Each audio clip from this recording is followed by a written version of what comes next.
De Soledad qui nous prépare un joli jeu de cartes. Alors il est tout petit, c'est quoi? Il a rétréci à la machine? Mais oui, je l'ai lavé avant de venir. Hein, oui, je l'ai juste lavé moi.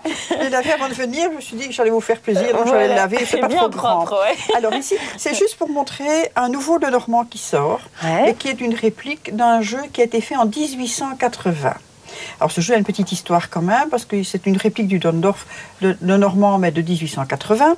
Du Dondorf, c'est ça, d'accord, oui, ok. le Normand, et vraiment maintenant c'est une réplique. Mais il y a quelqu'un qui a un jour eu une idée d'offrir à des gens, je peux en parler parce que c'est un marchand de cigarettes, mais qui n'existe plus, donc c'était un cigarettier, qui s'appelait Carrera, qui a mis dans chacun de ses paquets de cigarettes à une époque le jeu au complet.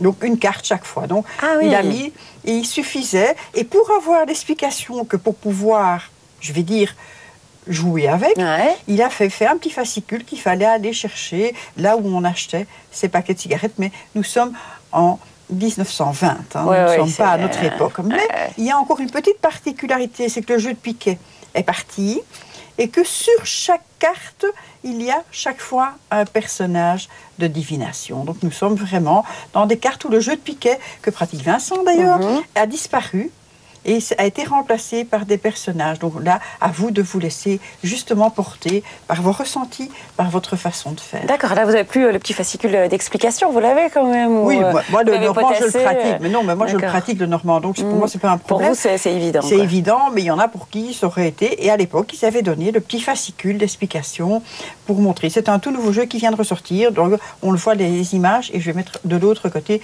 ça ressemble vraiment à un jeu de cartes. Ça remonte à pas mal de temps. Finalement, la voyance, c'est vieux comme le monde. De tout temps, les gens ont essayé de savoir. Et puisque nous sommes proches d'Halloween, je vais quand même dire une chose, c'est qu'il y avait les Celtes et les druides à l'époque qui faisaient de la divination aussi.